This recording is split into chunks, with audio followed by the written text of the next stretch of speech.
Hello, मैं हूँ आयुष और आज हम बात करेंगे मेरी कुछ उन गलतियों के बारे में जो मैंने अपनी सीए फाउंडेशन की जर्नी में कर दी।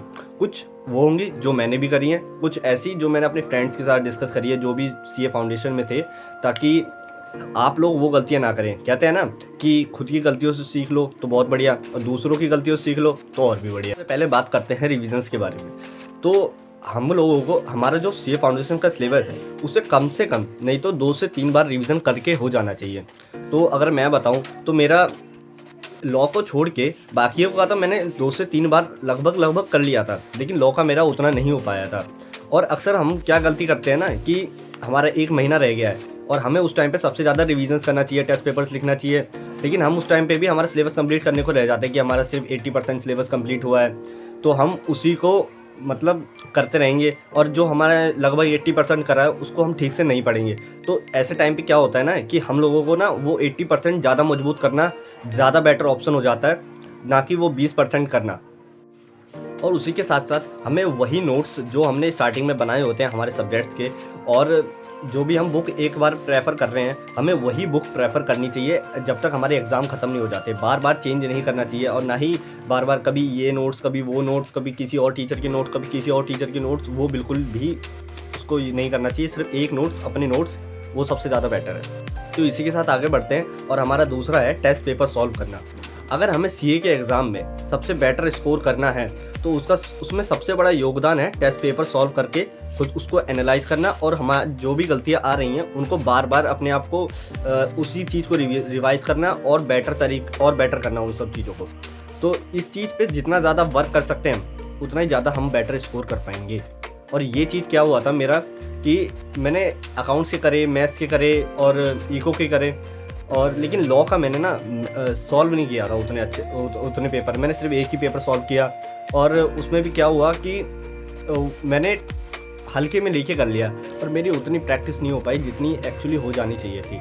इसलिए लॉ का ही मेरा एक ऐसा पेपर है जो बाकियों से उतना बेटर नहीं किया।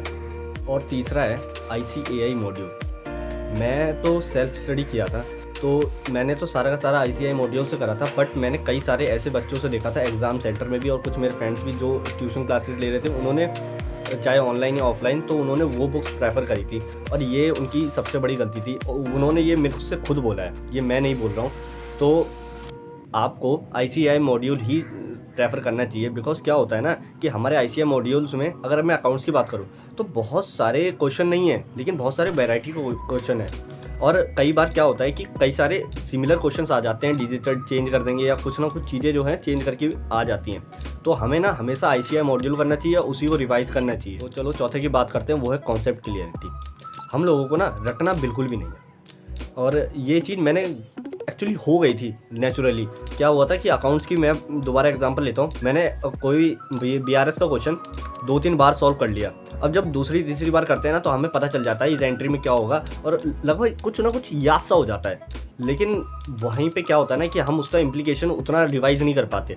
और इसी की वजह से जब हम एग्ज़ाम में पेपर देने जाते हैं ना तो हम कंफ्यूज हो जाते हैं सवाल आते हुए भी, और हम उसी को गलत कर देते हैं। और ये मेरे साथ हुआ था BRS के क्वेश्चन में, जो कि मैंने पहले अपनी वीडियोस में बताया भी है। लॉ के पेपर में अगर हम रट के गए ना तो हम पेपर सॉल्व नहीं कर पाएंगे, क्योंकि अगर चलो डायरेक्ट क्वेश्चन है तब तो चलो आपने लिख दिया, लेकिन जब केस स्टडीज़ क्वेश्चन आएंगे तो उसको आप रट के बिल्कुल भी नहीं कर सकते। आपको उसको पूरा का पूरा कॉन्सेप्ट क्लियरिटी होना चाहिए, और कि यहाँ पे क्या हो सकता है, तभी आप उसको प्रॉपर फ्रेम करके आंसर लिख पाएंगे।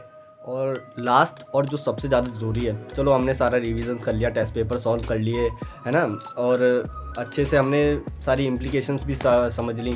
तो अब क्या है ना कि जो हमें पेपर से पहले 1.5 दिन का वक्त मिलता है उसको हमें सही से यूटिलाइज़ करने के लिए आना चाहिए। उसके लिए हमारे पास पहले से ही प्लान होना चाहिए, और कब क्या सब्जेक्ट पढ़ना है, कि उस आधे दिन में पहले क्या पढ़ना है, फिर पूरे दिन में क्या पढ़ना है, एग्ज़ाम से पहले जाओगे तो उससे पहले क्या पढ़ना है, उस सब का प्लान होना चाहिए। वो पहले से ही होना चाहिए। वो टाइम सोचने का नहीं है, वो टाइम सिर्फ पढ़ने का है। तो ये बताऊँ कि मैंने ना 1.5 दिन का यूज़ बहुत ही ठीक तरीके से बिल्कुल भी नहीं किया था, और ये मैं मानता हूँ। और यहाँ पे क्या हुआ था ना कि मैंने ना पहले से प्लान नहीं बनाया था ठीक से।